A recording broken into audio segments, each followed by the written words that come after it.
Itabi mo nga yung mga laruan ni Jessica. Baka maapakan ni Ravi yan. Saan ni Georgina? Habang nagugupit ng kuko. Nakaupo ito sa sofa habang si Selena ay nagpupunas ng bintana.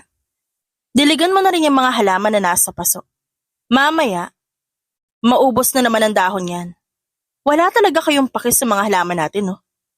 Kailangan ako pa magsabi kundi walang kikilos. Hindi makaarting bingi si Selena. Dahil sila lang naman ang kanyang stepmother ang nasa sala. Huminga na lang siya ng malalim at tumango. Okay po, ma'am. Sa murang edad, na 14, wala siyang alam sa pag-aalaga ng halaman. Ang kanya lang, mabasa ito ng tubig ay ayos na. Kaya laking gulat ni Georgina noong mamatay ang mga halaman sa mga sumunod na araw.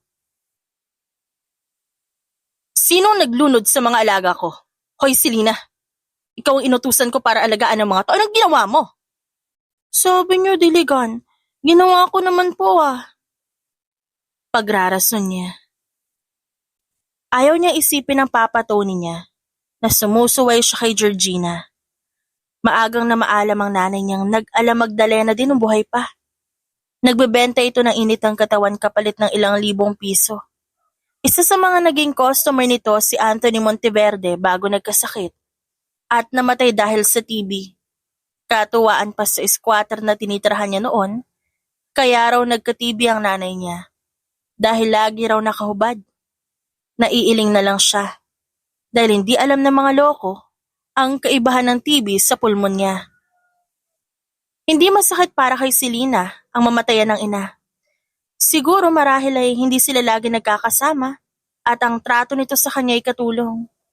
Pero ang pinakaayaw niya ay ang maiwang mag-isa. Nakakalunod ang katahimikan sa utak niya. Minsan namimiss niya ang sabunot at sigaw ng kanyang nanay. May mga araw na gusto niya rin itong sundan sa hukay. Buti na lang at dumating si Anthony Monteverde para sagipin siya. Noong una nga lang akala niya happy na ang buhay niya dahil yayamanin pala ang kanyang tunay na ama. Yun pala, nagkulang lang yata ito ng utusan sa bahay kaya siya kinuha. Wala na siyang ginawa sa bahay ng pamilya Monteverde kundi maglinis, maglaba at magluto. Lahat ng yon, pagkain lang at matitirahan ng kapalit. Siguro, kung nagtrabaho ako sa ibang bahay bilang katulong, nakabili na ako ng cellphone ko ngayon. Paghihimutok niya sa sarili, habang naggagayat ng mga sangkap sa lulutuin. Katatapos lang niya mabukulan dahil nasira niya ang halaman ni Georgina. Wala naman siya natanggap na sampal ngayon. Kaya naisip niyang, baka good mo daw lukaret. Nagpapapadyak na pumasok sa kusina si Ravi, ang panganay na anak ng tatay niya. 16 years old ito ngayon at ubod ng yabang. Wala pang awa. Tinang, may panungkit ba tayo dyan? Nahulog sa bolang kwintas. Nabigisa ka ng girlfriend ko. Di ko makuha. Panungkit sa bowl? Ang tagal ko na bilang katulong, ngayon lang ako nakarinig ng ganyan. Wala si Ravi. Sagot na nag-iisang maid sa bahay maliban kay Selena. O ikaw? Itinuro niya ang sarili. Ako? Anong ako? Sumama ka sa akin. May papakuha ako. Agad siyang kinabahan. Anak ako ni Papa pero okay naman ako. Pero itong sila Ravi parang may saltik. Baka si Georgina ang problema. Ani si Selena sa isip. Nagluluto pa kami, kita mo naman may hawak pa akong kutsilyo. Nagangat lamang ng kilay ang malditong lalaki. Come upstairs with me. Huwag kang nagmamatigas kung ayaw mo isoli ka ni Papa sa squatter kung saan kanya napulot. Gusto mo pa yata matulad sa nanay mo eh. Nalukot ang mukha ni Selena. Kung kausapin mo kaya ako na maayos, pumapayag naman ako eh. Kailang to kung magsalita kala mo aso yung sinasabihan. Hindi sumagot si Ravi. Lumapit pa ito sa kanya para higitin siya sa kwelyo. Para tuloy siyang tuta na hawak sa leeg. Hoy Ravi, hindi ako makahinga, ano ba? Binitiwan siya nito pagdating sa kwarto. Get in. Get my necklace for me. Naalala niya sa wakas kung saan nahulog ang kwintas. Ew, ikaw nga di mo magamit yung kamay mo, ako pa kaya nauutusan mo para kunin yung kwintas sa maduming bowl? Kadiri? Daing niya. Tinitigan siya ni Ravi sa mata. Mas mahal pa yung necklace na yan kaysa sa buhay mo. Kunin mo na. Naiiyak na sinunod ni Selena ang utos. Tuluyan na siyang nasukan ng kinusko sa mamahaling kwintas ni Ravi. Sabi mo binigay sa'yo to. Bakit siya nakalagay dito hindi R? Ravi ang pangalan mo, di ba? It's C. For crush. Kasi crush niya ako. Malinis na ba yan? Yes naman, sir. Sarkastikong sagot niya, kaya napailing lang ang lalaki. Alright. Ayoko na dyan. Madumi na yan. It's yours. Tumalikod na ito at dumapa sa kama. Maluhaluhang tinignan ni Selena ang kamay. Ravi naman eh. Dinukot ko yung toilet bowl para sa kwintas mo. Oh. So? My family is rich, kaya yun na yan. Napayo ko si Selena. Sabi ni Ravi ay, my family is rich. Hindi our family is rich. Ibig sabihin, hindi siya tanggap nito sa pamilya. Nilinisan niyang maigi ang kwintas sa tinago. Isasangla niya na lang siguro kapag okay na. Napahinga siya saglit dahil sa pagod at nagising upang kumain ng hapunan. Naghalughog siya sa kusina pero wala ng ulam. Ang lahat ay lulutuin pa. Ayos lang sana kung pwede magluto kaso. Hindi na pinapabuksan ng kalan basta ba oras na ng tulog ng buong pamilya. Kumakalam na ang kanyang sikmura. Hindi naman siya nabubusog sa biskwit. Nag-unat si Selena sa kahinaan na pamalaking lata ng corned beef kaninang umaga. Nilinisan niya ito, saka kumuha na itlog, kaning bahaw, mantika at seasoning mula sa kusina. Pumuslit siya sa labas ng bahay at nagsiga sa likod. Pinatong niya ang lata at nagprito na itlog doon. 3 itlog. Tahimik ang naging pagkain niya kahit na pinapapakta din siya ng lamok. Selena? Nabulunan siya dahil sa boses ni Ravi. Hindi ako si Selena. Namamalikmata ka lang. Ani niya. Gaga. Napaayos na upo si Selena dahil lumabas mula sa pagtatago si Ravi at umupo sa kanyang tabi. Bakit di mo suot ang necklace na bigay ko? Yung bigay ng girlfriend mo? Paglilinaw niya. Alam mo, yung nahulog sa bowl. Napapikit ang lalaki dahil sa pagkaasar. Pinamigay mo ba sa iba? Hindi, nasa box ko. Tinago ko para may ibibenta ako sakaling ma-short ako sa school. Ibibenta mo? Tila nasasaktang tanong nito. That was mine. Binigay ko sa'yo para alagaan mo, hindi ibenta. Akin na yun. Wala ka ng paki dun. Kung talaga importante sa yung kwintas, ba't nahulog sa bowl? Pinaabot mo pa sa akin. Nawalan tuloy ako ng ganang kumain. Inabot ni Ravi ang plato niya at kinain ang nilutong itlog. Tumakas ako kanina para imit ang girlfriend ko. Akin na lang to, total ayaw mo. Napayakap si Selena sa sarili. Mukhang matutulog na lang siyang gutom. May dala akong crackers. Hindi naubos ng girlfriend ko kaya yun na. Alok ng lalaki bago binigay sa kanyang bag na puno ng snacks. Natakam siya. Ngayon lang yata siya makakakain ng 1 to sawa na sweets. Wala siyang oras na magmerienda dito sa bahay.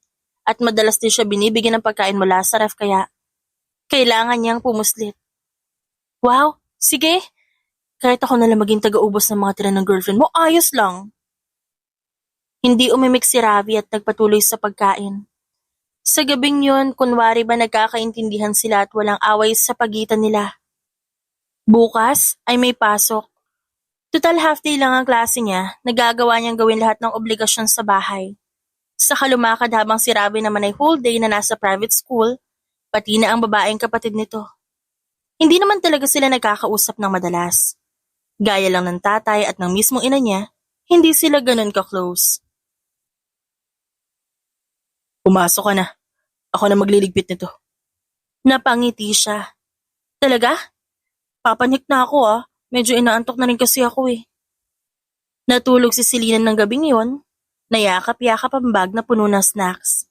Nakangiti siya habang iniisip ang mga report na pinaghandaan, mga assignments na ipapasa, at ang nalalapit na exam. Hindi man siya sikat sa bahay na to. Mahal naman siya ng mga teacher niya sa school. Honor student siya. Walang maipinta sa mga kaklase niya sa kanya dahil sa husay niya sa pag-aaral. Gustong patunayan ni Selena na magaling din siya sa ibang bagay. At hindi lang para sa paglilinis, pagluluto at pag-aayos ng mga gamit. Kaya niya ring gumaya kina Ravi. Sigurado siyang magiging proud ang tatay niya.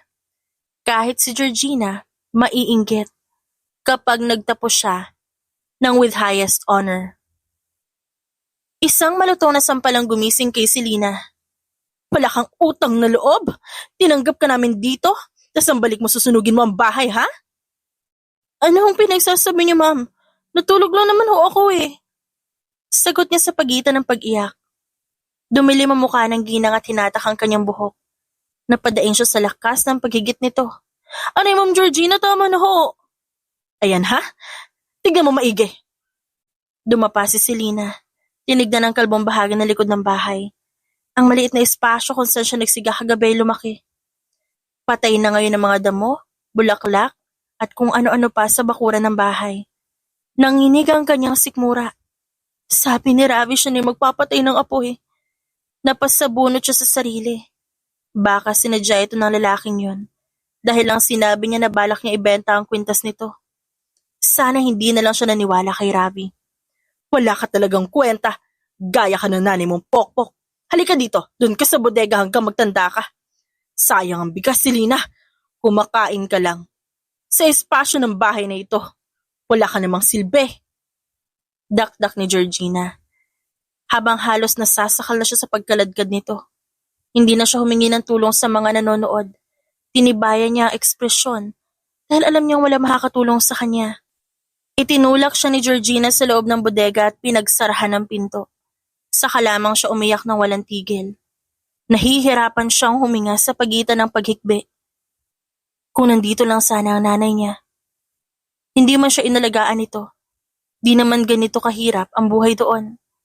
Kahit ang simpleng paghinga ay kahirap gawin sa bahay ng mga Monteverde. Kung may kakayahan lang siya na tumayo sa sariling paa, ginawa niya na. Subalit napakahirap nun gawin ng mag-isa. Minor pa rin siya. Baka ang maging resulta, ipadala pa siya sa malayo. Ayaw niyang malayo sa eskwelahan kasi may pasok siya kada hapon. Sumilip siya sa siwang ng silid at wala makitang sinag ng araw. Baka kung anong oras na, papasok pa siya sa school. Aling Tinang, papasok pa ho ako. Kahit ibalik ko na lang ho ako dito mamaya, please po. Baka hinahanap na po ako ng teacher ko, Aling Tinang. Sigaw niya sa pinto. Napakainit ng bodega dahil sa alikabok doon. Hindi siya makagalaw ng maayos. Mamaya, pagdating ni Sir Tony, kakausapin ko siya, okay? Huwag mo na ngayon, Selena. Galit pa si Ma'am. Baka pati ako madamay, ha? Sagot ng matanda. Naiiyak siyang tumango. Okay po, pasensya na. Basta pakisabi kay tatay may absent na naman ako sa school pero di niya pa pinipirman yung naunang excuse letter ko. Gagawa ko ng bago bukas, Aling Tinang. Narinig niya ang impit na iyak ng ginang sa kabila. Nagugutom ka na ba dyan, Selena? Ipagtatabi kita ng ulam at kanin. Basta mamaya huwag mong ginagalit si Ma'am, ha? Umuo ka na lang at humingi ka ng tawad. Okay po. Napasandal si Selena sa pinto at pagod na pumikit. Umiyak siya ng umiyak hanggang sa makatulog. Di niya namalayan ang pagdating ng umaga at nasa lumang kwarto na siya ulit. Napabalikwas siya ng bangon. Nakita niya ang signed na excuse letter sa tabi ng kanyang higaan. Agad siyang nagtatakbo paalis ng silid. Naabutan niyang naroon si Ravi na ikinukuyom ang sugatang kamao. Tila ba nanggaling ito sa away dahil may pasapa sa dulo ng bibig? Selena ay... Hindi niya pinansin si Ravi. Dumiretso sa labas para hanapin ang kanyang tatay. Wala na ito, mukhang nasa trabaho na. Aling Tinang, pinirmahan ni tatay ang excuse letter ko. Ayan ba? Hiningi yan ni Sir Ravi kanina. Siya ang nagbigay sa papa mo. Talaga po? Oo, sabi baka importante raw. Pinirmahan din naman agad ni Sir. Hindi na nagsayang ng panahon si Selena. Nag-ayos na siya para pumunta na eskwela. Binauna siya ni Aling Tinang na makakain dahil kinumpis ka ni Georgina ang snacks na binigay ni Ravi kagabi. Hinalughog naman niya ang silid kung saan natutulog siya. Nakita niyang wala ang kanyang kahon. Ang naiwan na lang ay ang necklace ni Ravi sa higaan. Mukhang kinuha ni Georgina maging ang mga alahas na iniwan ng nanay niya para sa kanya.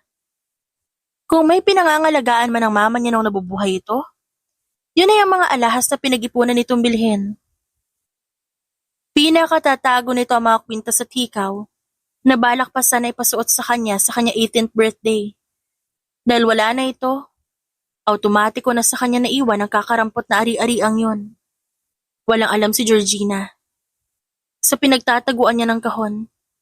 Pero dahil sa nangyari kahapon, talagang binaliktad dito ang silid niya para mahanap ang lahat ng pinakatinatago niya. Ayaw niya nang pumunta ng school. Ang gusto niya ngayon ay mahanap ang kahon niya. Aling Tinang, nasa si Ma'am Georgina? Bihis na bihis yun eh. Hula ko sa kasino na naman yung tatambay buong araw. Bakit mo hinahanap?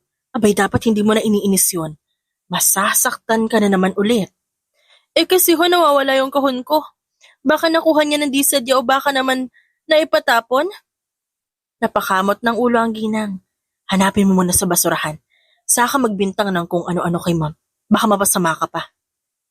Agad siyang sumunod at pumunta sa tambakan ng basurahan.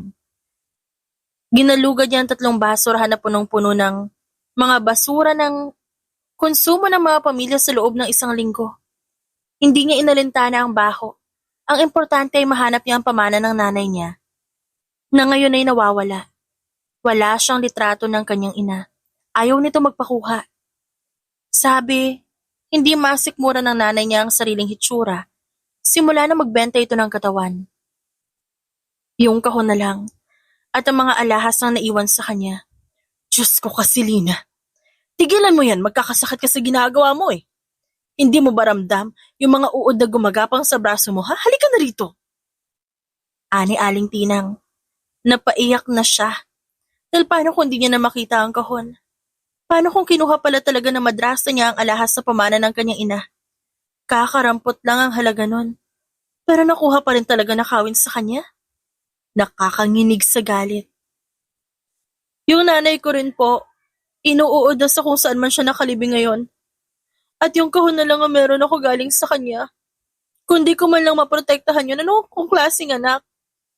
Iiyak si mama kung buhay lang siya. Sikmat niya, bago nagangat ng tingin sa bahay ng mga Monteverde. Nakita niya ang anino ni Ravi na nakamasid sa bintana. Nakatulala ito habang nakatingin sa kanyang paghihirap. Di na siya tinuring ng kanyang ama na isang anak. Wala ni isa rito ang tunay na nagmamahal sa kanya. Mas pinagigihan niya ang paghahanap sa basurahan. Isang sampal ang dumapo sa kanyang muka.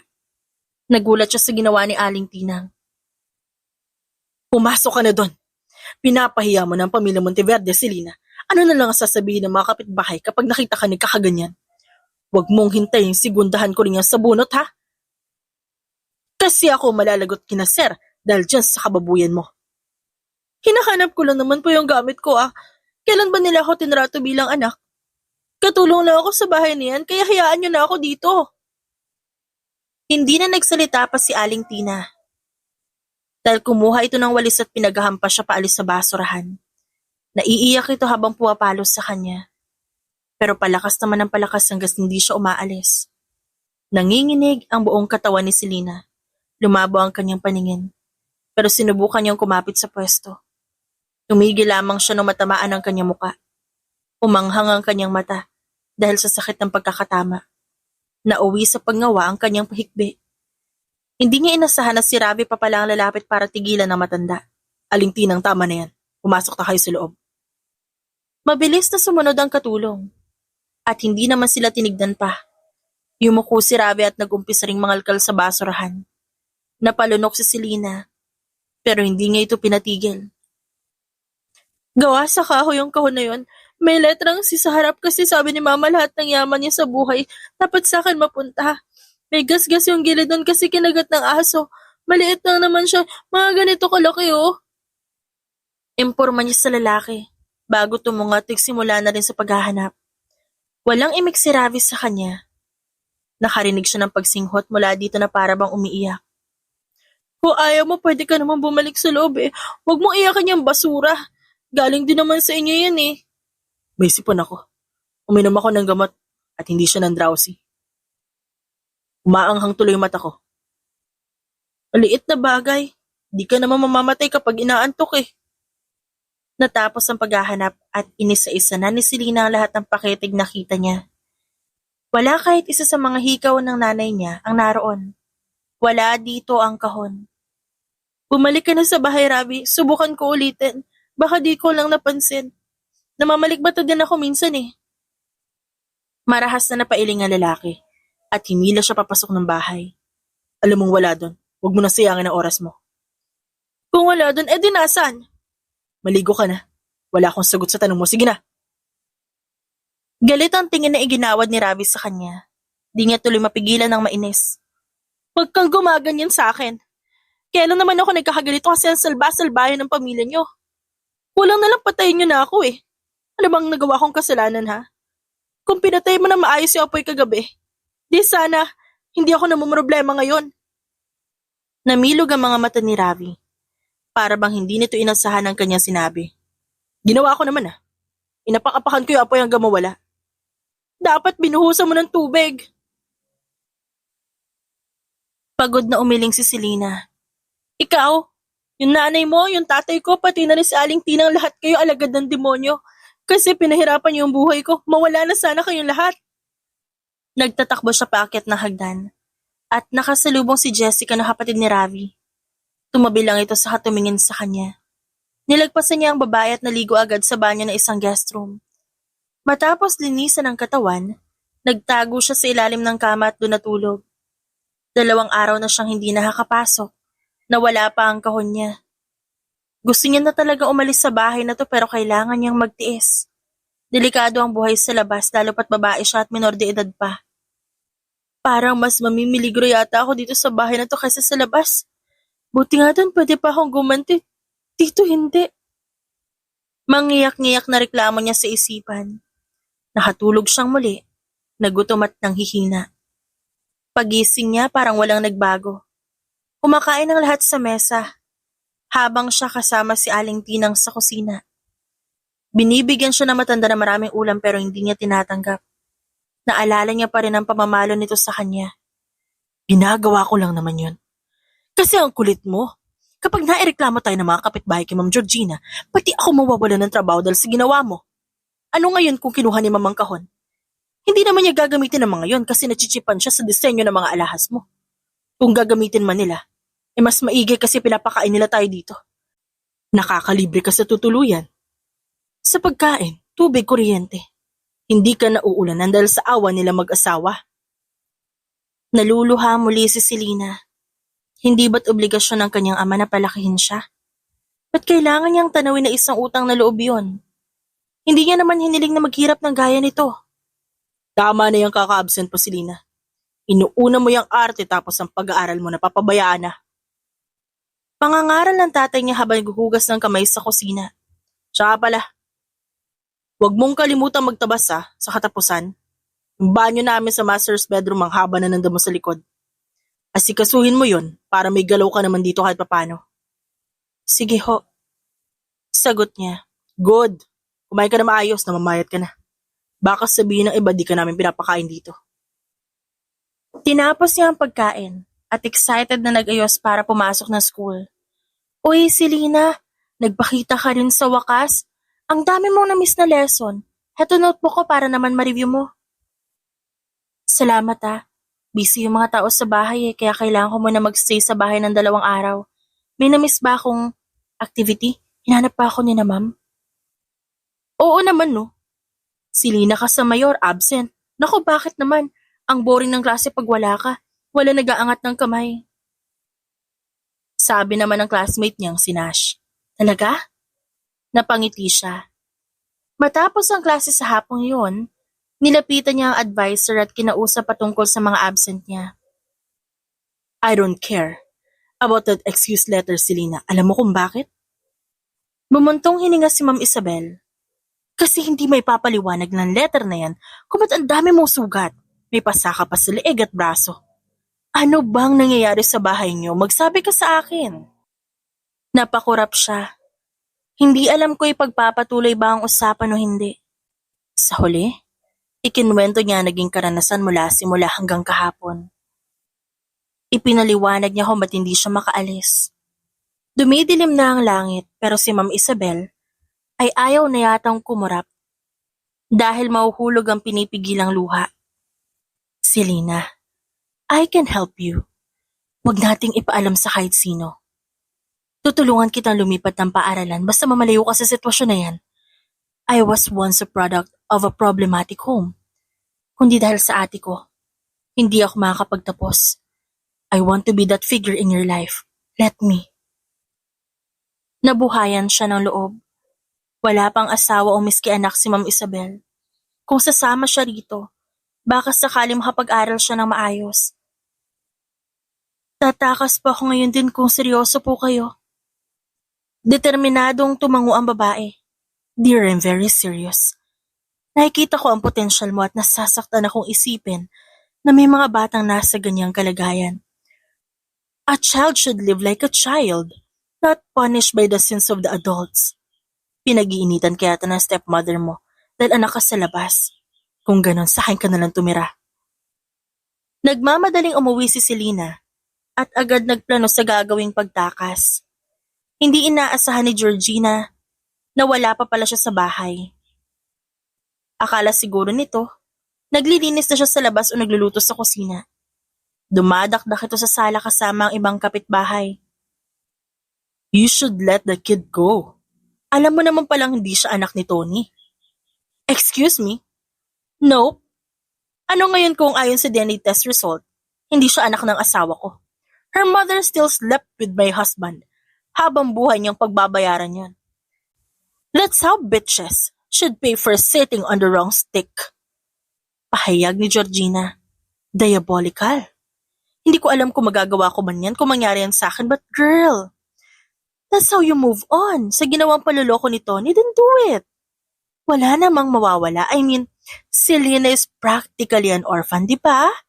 Walang ibang relative. Malas niya lang. Kumabit sa maling lalaki ang nanay niya. I am a dragon woman of my own right. Lalaki siya sa paraang gusto ko at dapat ipagpasalamat ngayon. Nakakalibreng kain siya sa pamamahay ko. Imagine, her mother only left a small pot of money before dying. Kahit kay Ravi, di ko gagawin yan. Oh yes, nabanggit mo nga yan last time. Ano palang ginawa mo dun sa mga alahas? Binenta. It was so not worth it. Hindi man lang ako nag-enjoy sa casino. Sabay palatak pa ni Georgina. Napaatras si Selena at nakasalubong ang gulat na mukha ni Ravi. Mukhang hindi rin ito inasahan ng narinig. Nagtatakbo siya hanggang sa silid. Pinipigilan niya ang tawa na gustong kumawala. Hindi niya kapamilya ang mga taong to. Naiiba siya sa pamilya Monteverde at pinagpapasalamat niya ang nalaman. Hindi na siya magigilty na iwan ng kanyang ama dahil hindi niya naman ito kadugo. Agad niyang tinipon ang mga gamit. Habang iniisip ang mga naranasan niyang pagpapahirap sa kanya, di niya mapigilan ng mangisay na lang sa galit. Kung pwede lang lamunin ang buhay si Georgina, ginawa niya na. Igaganti niya ang sarili. Babawiin niya ang pamanang kinuha sa kanya. Pati na ang durog na pusong paulit-ulit na inapakan ng mga ito. Sa tamang panahon, siya naman ang kukubras sa pang-aalipustang natanggap niya. Nakita niya ang kwintas ni Ravi at hinablot ito mula sa lalagyan. Gustong-gusto niya itong itapon pero hindi muna ngayon. Kumuha siya ng trash bag at inilagay sa loob ng lahat ng kanyang gamit. Kinakaladkad niya palabas. Hoy, ano yan? Pamimigil ni Georgina na mapadaan siya sa sala. Basura po. Marahang sagot niya. At this time, habang may bisita ako? Nangangamoy na ho kasi. Napatakip ng ilong ang mga kaibigan ni Georgina. Kaya pati na rin ito umirap na lang. Kaya naman pala ang baho. Sige, bilisan mo at may iutos pa kami. Nakangiti siya. Nalabas lahat ng ngipin. O sige po, babalik agad ako. Sinalubong siya ni Ravi sa labas ng bahay. Akmang kukunin nito ang kanyang dalang trash bag. Ako na, Selena. Tumabi ka. Kung ayaw mong pati ikaw, ipasok ko dito. May sasabihin sana ako, mag-usap tayo. Kung may utos ka, pwede bang bukas na? May bukas pa naman, diba? Papatayin niyo ako sa dami ng utos niyo eh. Napalunok man si Ravi dahil sa reaksyon niya, Mabilis naman itong tumabi. Sige, bukas na. Lalagpasan niya na sana ito nang bigla itong bumulong. I'm sorry, Selena. Ba't ka nagsasorry dyan bigla? Ang sama ko sa'yo. Sana mapatawad mo ako.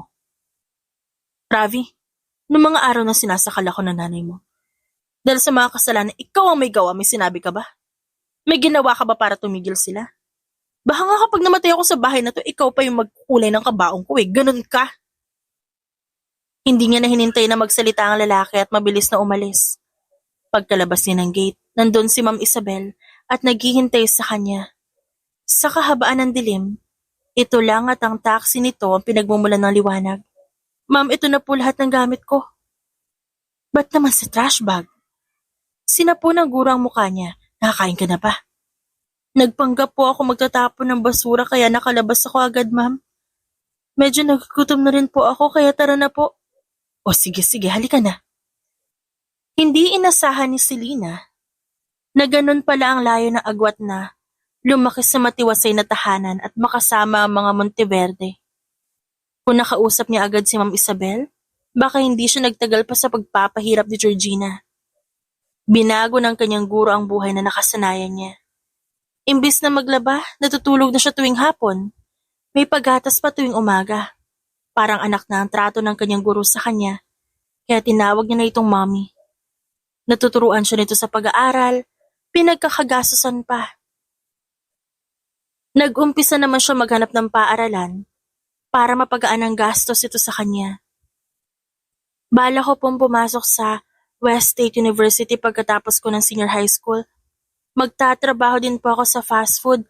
Papasok ng scholarship para hindi tayo mapapamahal, mommy. Inaalala mo masyado yung gastos?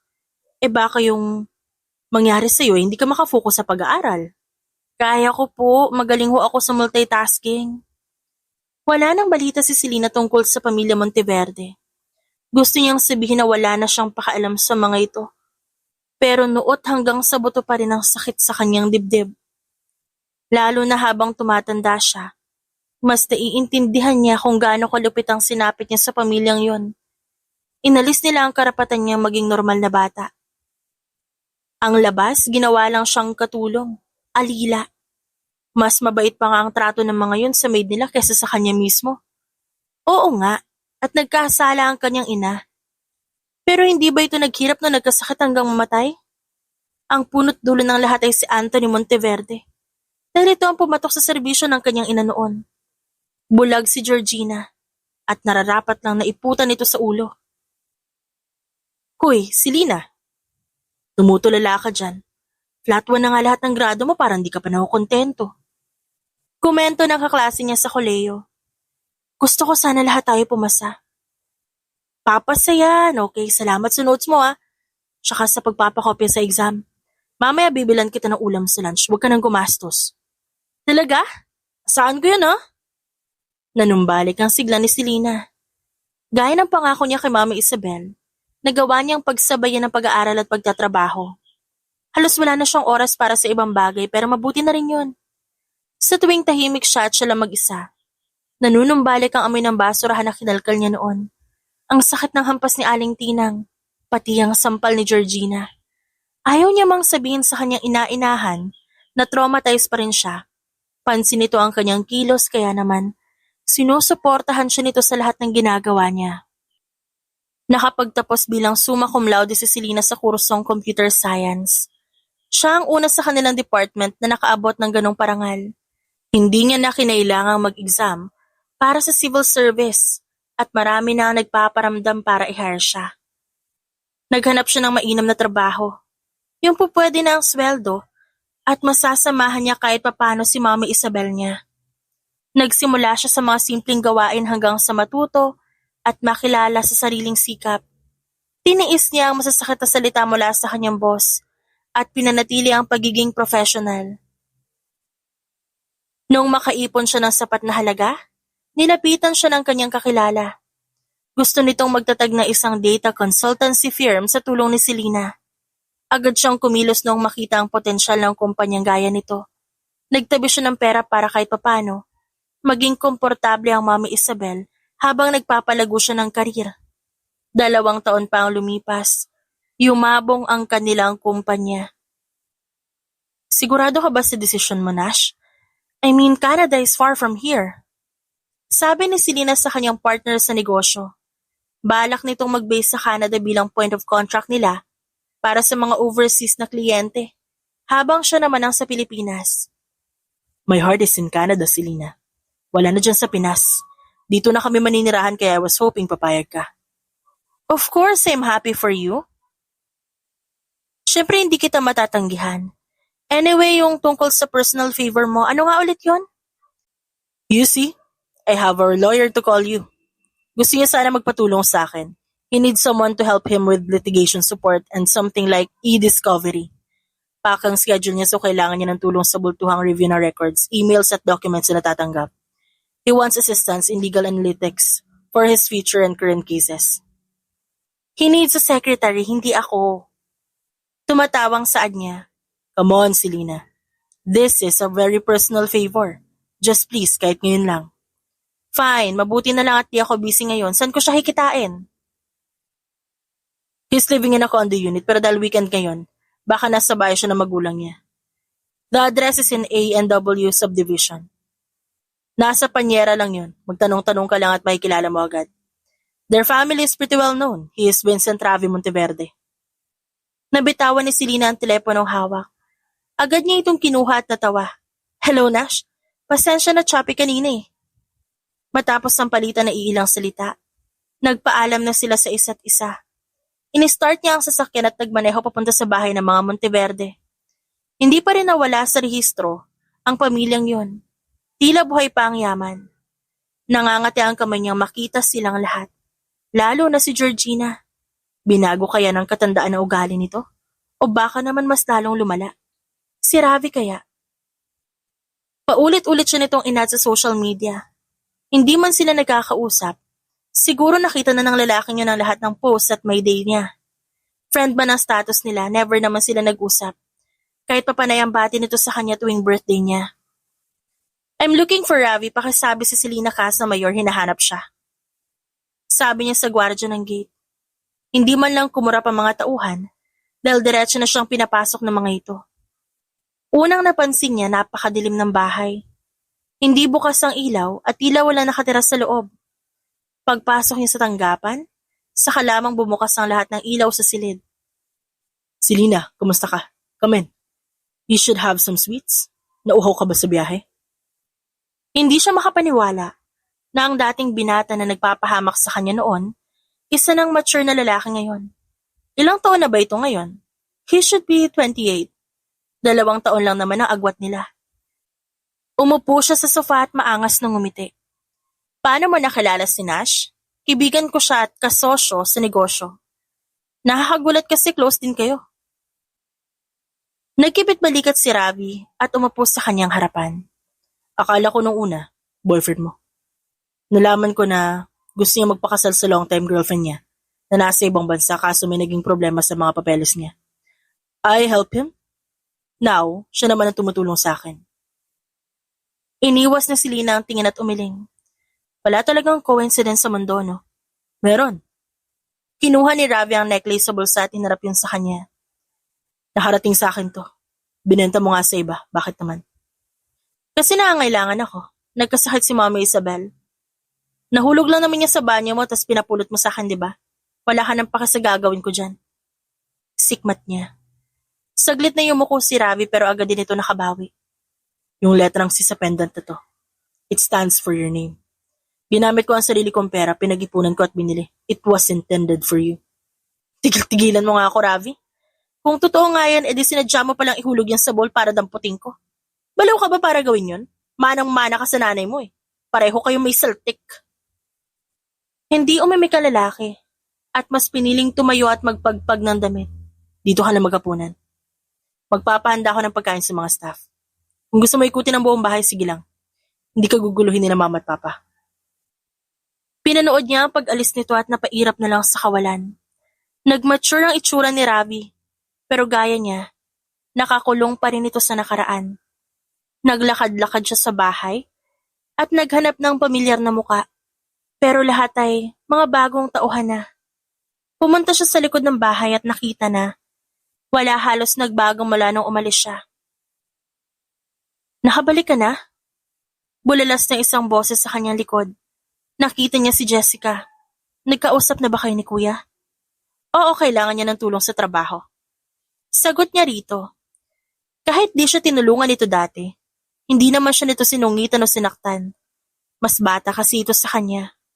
So hindi pa pala. Naipilig niya ang ulo at humalukip-kip. Ano hindi pa? Natawa na lamang si Jessica. Alam mo, hindi pa nagkaka-girlfriend si Kuya. Hindi mo pa yata kilala ang kuya mo. Nagka-girlfriend siya noon. Naabutan ko pa nga lagi siya dito sa harap. Sakto. Kapag hindi ka naghahapunan nun, nagpupustit ka ng pagkain dito. Coincidentally, lagi siyang may dalang snack sa bag niya. Lahat yun napupunta sa'yo, tama ba? Napatulala si Selena sa narinig. Lahat ng yun ginawa ni Kuya. Kahit akala niya totoong kapatid ka namin. Sabi ni Mama dapat magalit kami sa'yo. Ako hindi ko maintindihan kung bakit, pero si Kuya, laging iba ang takbo ng isip. Sinuntok niya si Papa sa unang pagkakataon dati dahil lang sa'yo. He became responsible at school kasi iniisip ka niya. Ngayon nagbago ang buhay na to simula nung umalis ka, Selena. Umalis din agad si Jessica dala-dala ang sketchpad nito. Napaisip siya sa sinabi nito. Noong mga panahong magkasama sila, akala siguro ni Ravi at Jessica, nakaagaw siya ng mga ito sa atensyon ng ama. Hindi alam ng dalawa na labas siya sa gulo. Kaya siguro gano'n na lang ang pakikitungo ni Ravi sa kanya. Samantala si Jessica ay tahimik. Pinuntahan niya ang silid ni Ravi. Pinanood ito mula sa siwang ng pinto. May binabasa ang lalaki sa desk nito. Sa edad na 28, mukhang nagtatabi na ang lalaki ng isang bote ng alak kapag may inaasikaso. Naging alcoholic ka na? Dahil ba sa pressure ng trabaho mo? Tanong niya. Napakurap si Ravi at pumaling sa direksyon niya. Selena, halika pasok ka. Ngayon lang ako uminom ulit. Kailangan ko ng extra push. Kung hindi, baka wala akong masabi sa'yo. Pinoproblema mo yan. Ang tanong, makikinig ba ako? Napailing ang lalaki. Kaya ba hindi mo ako nire-replyan? Chinachat kita lagi. Look, kung nagigilty ka kasi ang samamasahan dati, sabihin mo lang. Para kasing multo na umaaligid sa buhay ko eh. Hindi ko na mamawari kung ano bang gusto mo. Pinagtitirpan mo ba ako, ha? Tumayo na sa wakas si Ravi upang isara ang pinto. Hindi kita pinagtitripan, Selena. Halos di na ako lumabas ng kwarto dati mula nang dumating ka kasi gusto kita. Nung sabihin nila anak ni Papa mula sa ibang babae, nang hinayang ako na sobra. My mom wants me to hate you. Pero napakahirap dahil ang bait-bait mo. Nandidiri ako sa sarili ko nun. Kasi bawat pagtingin ko sa'yo ibang nararamdaman ko. Hindi dapat ganun kasi sabi nila kapatid kita. But then, truth finally came out, Selena. Walang mali sa nararamdaman ko sa'yo. Kasi hindi naman tayo magkadugo. I can finally love you freely. Yun lang, umalis ka naman bigla. Sabi mo magkikita pa tayo, bukas. It took us almost 12 years to meet each other again. Ngayon pa lang nangyari ang bukas na sinabi mo sa akin noon. So I'll tell you, I still love you, Selena. Napahawak siya sa kanyang noo. Ginagawa mo ba to para lang makalimutan ko yung ginawa ng nanay mo? Ravi, mama's boy ka eh. Malamang magsisinungaling ka rin para sa nanay mo. Alam mo na hindi ako nagsisinungaling. Napaiwas tuloy siya ng tingin. Tumutulong sa kanya si Ravi hanggat nasa bahay ito. Malamig man ang pakikitungo nito sa kanya, pero kung idudugtong ang sinabi ni Jessica, alam niyang may katotohanan sa siniwalat ng magkapatid.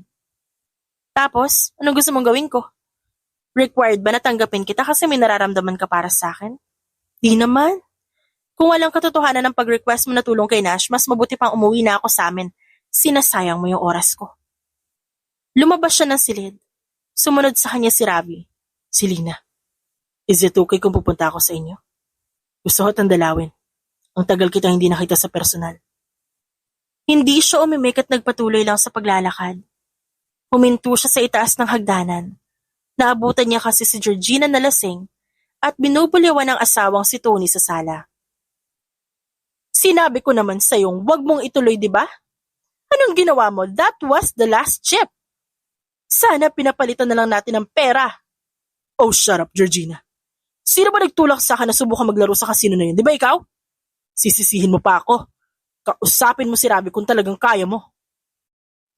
Pumagilid si Selena at pinauna si Ravi sa pagbaba ng hagdan. Agad na nagbago ang ihip ng usapan. Anak, Ravi, it's been a year. Ano, napag-isipan mo na ba kung mag-inject ka ng pera sa kumpanya ng ama mo? Nak, ang sama na ng sinapit ng business. Pigang-piga na sa downsizing at nagsisipul out ng mga investors. Huwag mo naman hayaang magdeklara ng bankruptcy ang pamilya natin, Ravi. Pakiusap ng ina nito. Napangiti siya. Kahit wala siyang gawin, kusang nasisira ang isang bulok na puno. Ma, sinabi ko na hindi ako makikialam sa negosyo ni Papa. Noon pa man pinahayag ko na sa inyo na ayokong gastusan ng negosyong pinagkuhanan niya ng pera para ipambabae sa labas. Bastos ka, Ravi! Sikmat ng ama nito. Hindi ka ba binuhay ng pera ko, ha? Lumaki ka dahil sa negosyo natin, kaya huwag kang magsalita ng ganyan sa akin. Sariling sikap ang ginamit ko. Paano maging ano man ako ngayon? Huwag kayong mag-alala kay Jessica, ako ang bahala sa kanya. May kilala kung pwede niyong hiraman ng pera pansamantala. Talaga? As much as possible. Yung walang interes, sino yan? I keep turning back in this house, hoping he should come home. Di ako nagkamali kasi nakauwi na siya. Papa, Mama. Lumakas pa ang boses ni Ravi. Selena. Bumaba siya ng hagdan habang nakikipagtuos ng mata kay Georgina. Tila ba nakakita ng multo ang babae? Matagal na panahon na ang nagdaan. At tumanda na ito pero imbis na magbago, katulad pa rin ito ng sa dati. Nagsusugal. At namimilit pa rin na kunin ang pera ng iba. Selena? Bulalas ni Tony, ang inakala niya noon na ama niya. Iha, lumaki ka na husto. Kamukhang kamukha mo ang nanay mo. Kamusta ka na, ha? Ipinilig niya ang ulo at humalukip-kip. Sinabi niya sa wakas ang pangalan ng kanilang data consultancy firm. Agad nagningning ang mata ng matanda. Kumikita ka na ng malaki dyan, di ba? Selena, co-founder ka. Kaya kung magpupondo ka man sa negosyo ng pamilya natin na walang ku-question sa'yo. Napanganga na lamang siya sa gulat. Pamilya natin? Huwag kayong magkunwari na para bang hindi nyo alam na hindi tayo magkadugo. Pinaramdam nyo sa akin. Dati, naulila lang ako na nabubuhay sa tirang pagkain nyo. Buti pa nga siguro yung mga nanlilimos dyan sa tabi-tabi. Di pa sinasaktan at pinagbubuntungan ng galit. Lumaki ka kasama ng mga kapatid mo dito, Selena. Pinakain ka namin dito, tas yun na ibabalik mo sa akin? Hindi ko siya kapatid, Papa. Alam mo yan mula pa nung 2 linggo matapos mo siyang sunduin. Mama did a DNA test para makasigurong hindi mo na siya kailangan pamanahan ng pera. And you found out na hindi mo naman pala siya anak. Instead of letting her go, sinamantala niyo ang lakas niya. You don't have the right to include her in our problem. Selena is here for me. Nagulat siya nang makitang umiiyak si Georgina. Ravi, ayaw mong tumulong tapos ngayon pinipigilan mo ang iba na magbigay ng pera sa atin. Di na yata tama yan. Napangiti siya. Pag-iisipan ko ang tungkol sa pagtulong sa inyo. Gaya ng sabi niyo, pinakain niyo rin naman ako sa bahay na to. Kaya tutuparin ko ang kahilingan ni Tony. I will contact you for the formalities. Mauna na ako. I'm good with formalities. Ako na mag-aasikaso. Saan kita pupuntahan? I know your office, pero di ko pa alam kung saan ka nakatira. Sabat ni Ravi habang inihahatid siya nito sa labasan ng bahay. Gago ka ba? Iniisip mo ba talagang tutulungan ko talaga ang nanay mo? Ravi, tanga lang maniniwala sa sinabi ko kanina. Di mo magugustuhan ang bala kong gawin. Selena, I'm good with papers. Anything on our end, ako ang hahawak. Ituloy mo ang gusto mo mangyari. Ang gusto ko lang, may koneksyon tayong dalawa at magkakaroon ako ng dahilan para puntahan at kitain ka. Napahila mo siya ng palad. Abogado ka, Ravi. Alam mo kung anong tama at mali. Nagawan ka na maraming kasalanan nitong pamilya ko noon. You have the right to do anything you want. Wala akong paki, Selena. Naniniwala naman ako na may dahilan kung ba't kagaganti. At kasalanan ng mga magulang ko yun. Gusto ko lang iparamdam sa'yo na naiintindihan kita at hindi ako manlalaban sa lahat ng nais mong mangyari. Yung gusto mong sabihin nun bago ako umalis, ano yun? Naiilang nang umiti si Ravi. Sasabihin ko sana na gusto kita. At kung ayaw mo sa bahay na to, lumayas tayo at magtago. Ilang beses na kitang gustong ilayo dito. Kaso inaalala ko kung sasama ka ba sa akin. Napailing si Selena. Buti hindi mo tinuloy. Kasi sa mga panahong yun, mas gusto kong sakalin ka pati yung nanay mo kesa makinig. Uwi na ako. Umalis ka na dyan. Balak mo pa yata makasakay sa kotse ko para samahan ako umuwi. Tumango ang lalaki sa kanamulsa. I can commute pa uwi. Gusto ko makita ang interior ng kotse mo. Yun lang? Wala kang balak tsumansing? Honest ka? Mga 75%. Umirap si Selena. Bago pumasok ng kanyang sasakyan, binaba niya ang bintana ng driver's seat at pinalapit si Ravi sa kanya. Sa opisina ka dumiretso. May tao kung papapasukin sa kumpanya ng ama mo. At wala kang ibang gagawin kundi umoo, okay? Mag-iingat ka sa pag-uwi, Selena. Oo naman. Tanga naman ako kung di ako mag-iingat. Umalis siya sa bahay ng mga Monteverde na mabigat ang dibdib. Inaalala niya si Ravi at Jessica.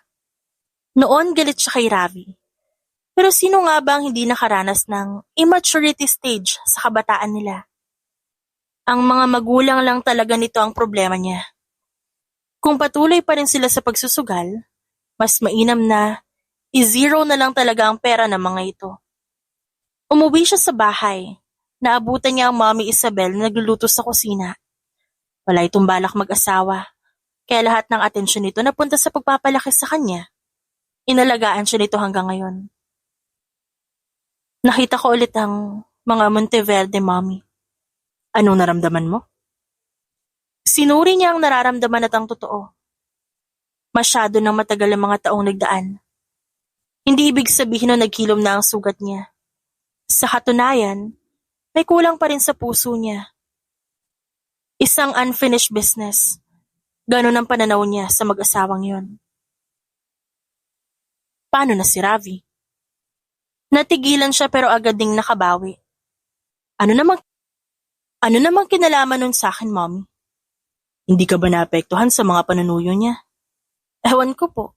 Sa tuwing naalala ko yung mga pinagagagawa niya sa akin dati. Nung akala niya magkapatid pa kami, nainis ako. Para kasing pinaparusahan niya ako kasi hindi kami pwede.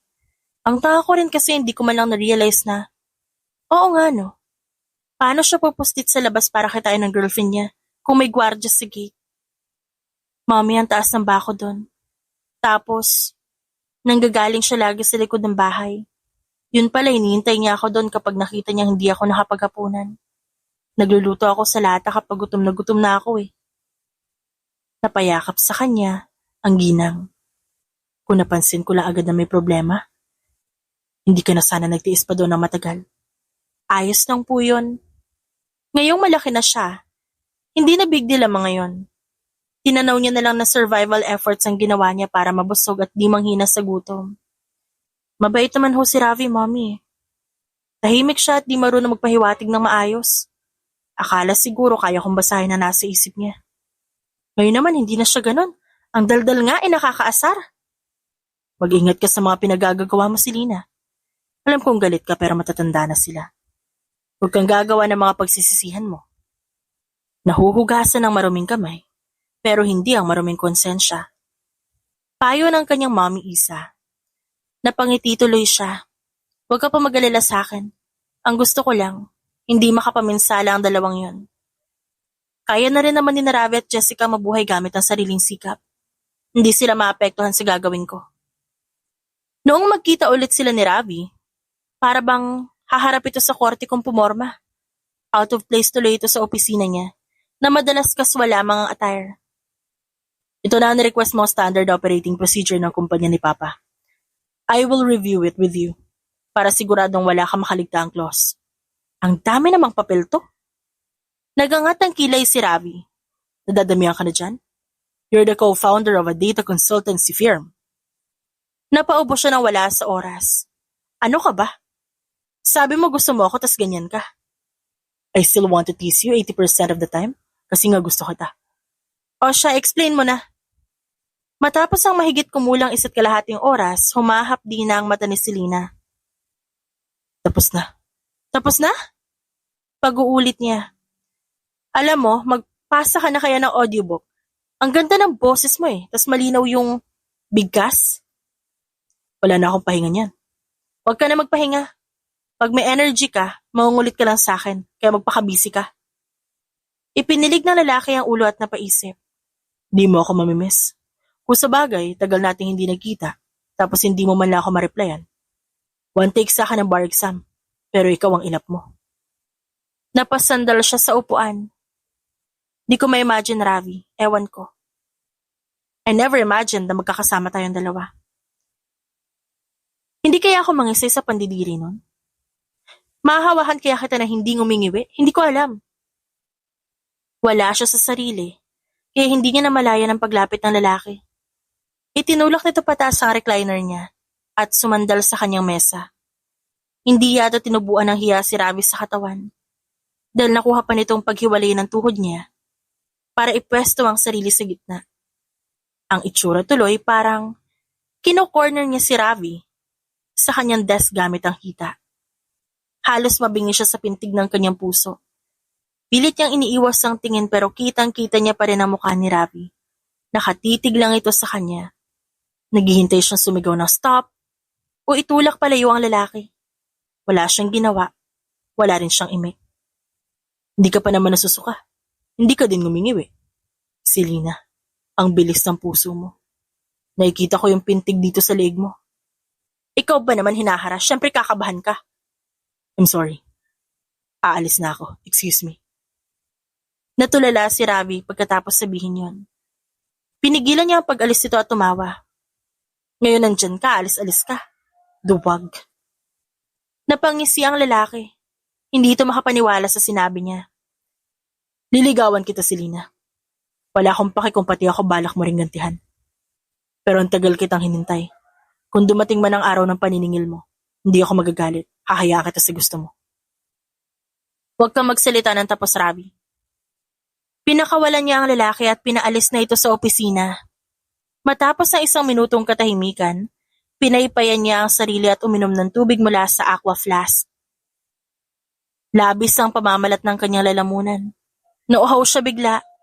Habang inaasikaso ang mga latest niyang gawain sa desk, hindi siya makapag-focus. Nasasayangan siya sa nangyari kanina. Kung pinilit niya pa si Ravi, ano kaya ang sunod na magaganap?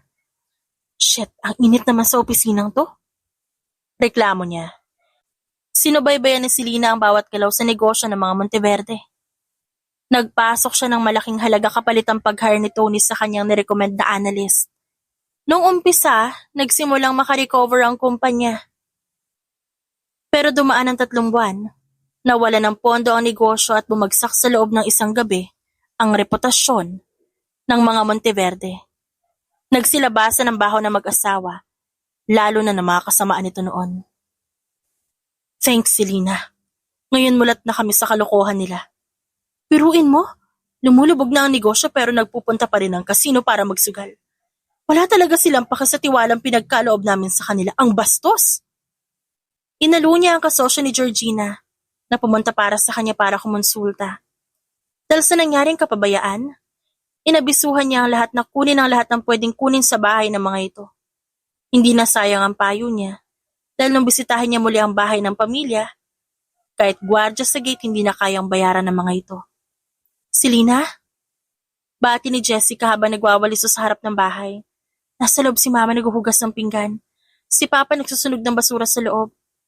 Hindi na sila nakapagbigay pa para sa koleksyon ng basura ngayong buwan. Nalimutan kasi ni Mama kasi wala na silang katulong ngayon. Pinigilan niyang matawa sa sitwasyon pero nahuli pa rin siya ni Tony. Kalalabas lang nito mula sa likod ng bahay. Selena, sinadya mo ba mabankrupt ang negosyo namin? Ba't mo pinasok ang taong yun? Ha? Tinakbo niya lahat ng pera ko. Sigaw ng matanda.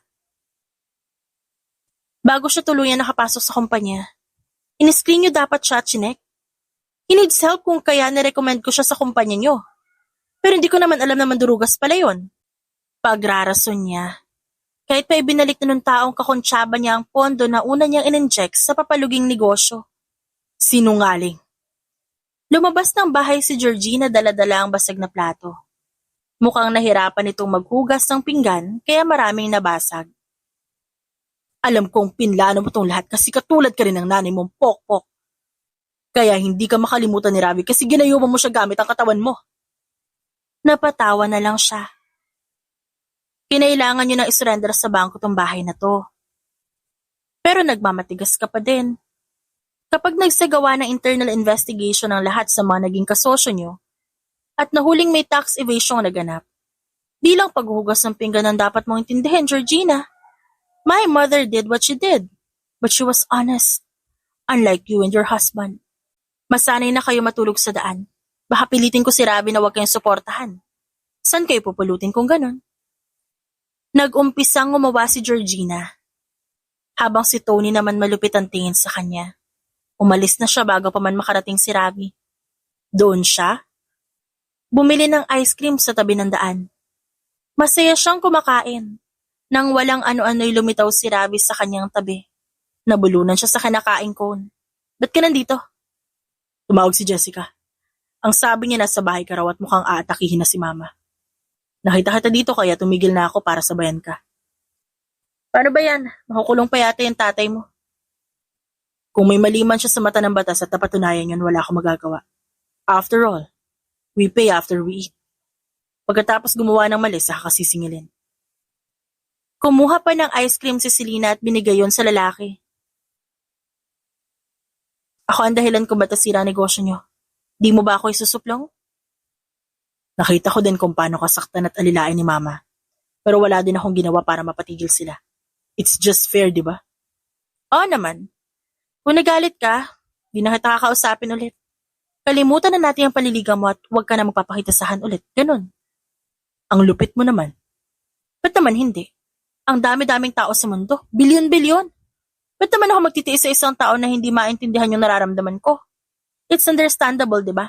Ang dami kong tiniis nun. Para hayaan na maghirap pa rin ako ngayon. Napahinga ng malalim si Ravi. Nagbago ka na. At gusto ko yan para sa'yo. When it's our turn to make our own family, aasahan ko na hindi ka aapihin ng kusino. At may pagtatanggol mo ang pamilya natin. Kumunot ang noon ni Selena. Hindi niya naman malaman kung matamis pa ba ang ice cream na kinakain niya o mapait. When we make our family, ayos ka lang. Imposible ba talaga?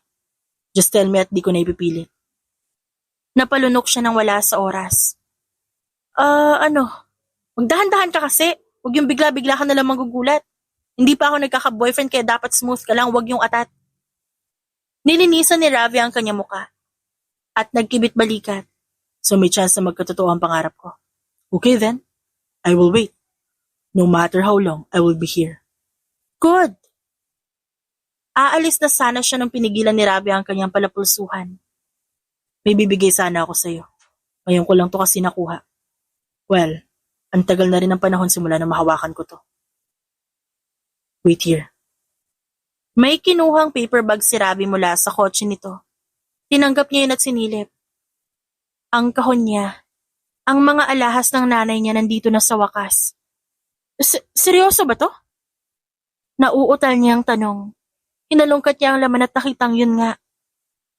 Maraming nawala sa mga ito. Pero naroon pa rin ang paborito niyang hikaw. Nawala na yung iba. Binenta na sa malayo o di naman kaya pinatunaw. That's all I can recover, Selena. Pasensya na kung kulang. Hindi niya napigilan ang sarili at niyakap si Ravi. Na sobrang excitement, halikan niya pa ito sa labi. Kulang ang saya na makitang bumagsak ang mag-asawang nagpahirap sa buhay niya. Itong regalo mula kay Ravi, ang totoong sorpresa. Thank you so much! Napailing si Ravi. Alam kong di papantay ang kwintas na bigay ko sa pamana ng nanay mo. It's back in your arms again. Hindi ka na maghahalughog sa dumi at baho ng basurahan. Naluluha siya. Dahil napagnanto niya sa wakas na ito na ang kulang para sa kanyang paglimot sa nakaraan. Ngayong kumpleto na siya, pwede na siya magsimula ulit ng walang galit sa puso. Isang buwan ang lumipas. Nalaman na lang ni Selena Nanatakasan na mag-asawang Monteverde ang sentensyang pagkakakulong sa pamamagitan ng pakikipag-areglo at pagbabayad ng utang. Wala na ang yaman ng pamilya. Simple na ang pamumuhay ng mga ito. Nawala na rin ang bisyo ng pagsusugal ni Georgina dahil hirap na sa buhay. Saktuhan lang kung magbigay ng pera si Ravi para sa mga magulang para masigurong hindi na ito magsusugal ulit. Selena, si Ravi, hinihintay ka sa labas. Baka nakalimutan mo na naman ang date nyo. Paalala ng kanyang mami Isabel mula sa kusina ng kanilang tahanan. Nag-aayos na po. Ginamit niya ang hikaw mula sa kahon na pamana ng kanyang ina. At ikinabit ang bagong necklace na binigay ni Ravi. Ngayon, maayos na ang pagkakabigay nito sa kanya. With flowers and chocolate at di gaya ng dati na kunwari na hulog ng di sadya sa toilet bowl. Tapos ipapakuha sa kanya. Sa tuwing naaalala niya, nagiinit ang kanyang ulo. Hindi siya makapaniwala sa kalokohang ginawa ni Ravi nung kabataan nila. Mabuti na lang at mature na sila ngayon at may kumpiyansa sa isa't isa. Hindi lang gulat ang pamilya ni Ravi nung isiniwalat ito ang relasyon nila. Siya lang yata ang masaya, habang tinititigan ang mukha ng mga magulang nito na para bang may pinipigilang utot. Kinikiliti siya ng ideyang yon, kaya kahit di niya sadya, natatawa na lamang siya bigla. Good morning, love. Bati ni Ravi sa kanya na makababa siya. Hi, ready ka na ba sa party? Ipapakilala niya sa lahat si Ravi bilang partner niya. Marami ang nagulat lalo na mga dating kasosyo ng pamilya Monteverde. Para ba naman kasi, siya ang nag-instiga ng magsampa ng kaso, ang mga ito. Tapos ngayon, balak niyang pakasalan ng panganay na anak ng mga Monteverde? Isa lang ang sigurado siya. Iba si Ravi sa mga magulang nito. Kaya niyang mahalin ng lalaki at patawarin ang mga magulang nito. Pero hindi ibig sabihin nun magpapansinan na sila na parang walang pang-aabusong nangyari. She can forgive but definitely not forget. Kinakabahan ako. Magustuhan kaya ako ng circle of friends mo? You're a lawyer. A young lawyer. Sinong hindi mapapahanga sa talino mo? Basta wag mo lang ikwento kung paano tayo nagkakilala, baka isipin ng iba stalker kita. I did stalk you, Selena. Lagi kitang sinesearch sa social media. Alam ko rin kung saan ang opisina mo.